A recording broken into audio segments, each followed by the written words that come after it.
Praise the lord. ప్రతిరోజు పరిశుద్ధాత్మతో కలిసి నడవండి అనే కార్యక్రమం ద్వారా మీ అందరికీ కూడా ప్రభువైన యేసుక్రీస్తు నామం పేరిట మా ప్రేమపూర్వకమైన వందనములు శుభములు తెలియపరుస్తుంటున్నాను. ప్రతిరోజు కూడా ఈ వాగ్దానం ద్వారా మీరు దీవించబడుతున్నారు, ఆశీర్వదింపబడుతున్నారు. ఈరోజు కూడా ప్రభు ఒక ప్రత్యేకమైనటువంటి వాగ్దానాన్ని మీకు అనుగ్రహించి మిమ్మల్ని నడిపించాలి, ఆశీర్వదించాలి అని చెప్పి ఆశపడుతున్నారు. ఈరోజున ప్రభు మీకు ఇస్తున్నటువంటి వాగ్దానము జకర్యా గ్రంథము 3వ అధ్యాయము 4వ వచనం. నేను నీ దోషమును పరిహరించి ప్రశస్తమైన వస్త్రములతో నిన్ను అలంకరించుచున్నాను. ఆమేన్.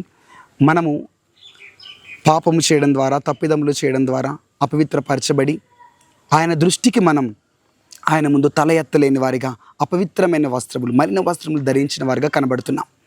అయితే సాతాను ఎప్పుడు చూసినా కూడా నీ పక్కన నిలబడి దేవునికి చెప్తుంటాడు, ఇదిగో ఈ వ్యక్తి మలిన వస్త్రములతో ఉన్నాడు, పాపం చేశాడు, అపవిత్రుడుగా ఉన్నాడు అని చెప్పి.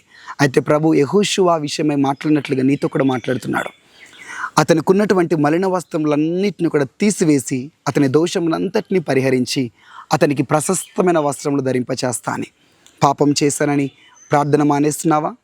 పాపాన్ని జయించలేకపోతున్నానని చెప్పేసి ఇక నేను జయించలేని చెప్పి దేవునికి దూరంగా జీవిస్తున్నావా?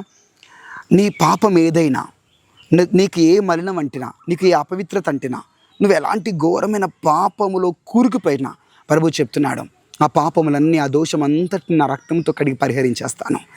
నీకు మరలా క్రొత్త వస్త్రం, ప్రశస్తమైనటువంటి వస్త్రాన్ని ధరింపచేస్తాను. నేను నిన్ను ముద్దు పెట్టుకొని కౌగిలించుకొని నా బిడ్డగా, నా కుమారుడిగా మరలా చేర్చుకొని నిన్ను వాడుకుంటానని ప్రభు చెప్తున్నాడు. నీవు చూడటానికి ఒక అపవిత్రమైనటువంటి జీవితాన్ని, పాపపు జీవితాన్ని జీవిస్తున్నాను. నిన్ను గురించి నీవు కూడా తక్కువ అంచనా వేసుకుంటున్నావేమో, కానీ ప్రభు దృష్టిలో నీవు ఒక మండుచున్నటువంటి జ్వాల, నిప్పులోంచి తీయబడినటువంటి ఒక కొరివి. నీ పట్ల దేవునికి ఒక గొప్ప ప్రణాళిక ఉన్నది. నీ పాపం అంతటిని ప్రభు పరిహరించేస్తున్నాడు. ప్రశస్తమైన వస్త్రం నీకు ధరింపచేసి నిన్ను మరలా తన కుమారుడుగా, తన కుమార్తెగా చేర్చుకొని తిరిగి మరలా వాడుకుంటాను. మరలా ప్రార్థన అభిషేకంతో, ప్రార్థనా శక్తితో, నా మహిమతో నింపుతానని ప్రభు సెలవిస్తున్నాడు. నువ్వు కోల్పోయినవన్నీ తిరిగి నీకు అనుగ్రహిస్తున్నాడు. ప్రార్థన చేసి నువ్వు కూడా నాతో పాటు అడుగు, ప్రభు నన్ను క్షమించయ్యా, తిరిగి మరలా నీ పాదాల దగ్గరికి వస్తాను, తిరిగి మరలా నేను నీ కొరకు వాడబడతానయ్యా, నన్ను మరలా అలంకరించండి అని చెప్పు. మహిమను కోల్పోయినా, అభిషేకాన్ని కోల్పోయినా, కృపను కోల్పోయినా తిరిగి మరలా అలంకరిస్తాడు. ప్రశస్తమైన మరలా అలంకరిస్తా అని చెప్తున్నాడు, మరలా ఇస్తా అని చెప్తున్నాడు. సో కళ్ళు మూసుకొని అడగండి, పొందుకుంటారు. లార్డ్ జీసస్, మీకు స్తోత్రములయ్యా.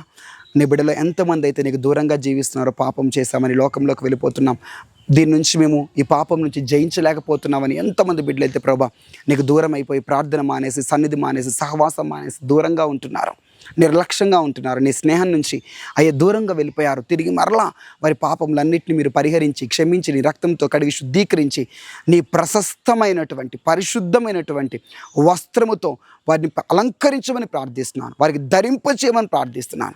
వారి పరిస్థితులు మారిపోవాలయ్యా. మరలా నీతో దగ్గర లోతైన సంబంధంలోనికి రావాలి. ఏ పాపపు మచ్చ, ఏ పాపపు మలినం, ఏ పాపపు మురికైతే అయ్యా నీ బిడ్డలను నన్ను అంటుకొని ఉన్నదో అవన్నీ కూడా మీరు పరిహరించి శుద్ధి చేసి పరిశుద్ధులుగా మరలా మార్చమని, యేసు నామములో ఈ దినమంతా కృపను, క్షేమమును, కాపుదలు దయచేసి ఆశీర్వదించమని నజరేయుడైన యేసుక్రీస్తు నామం పేరిట ప్రార్థించి వేడుకుంటున్నాం తండ్రి. Amen. God bless you. Praise.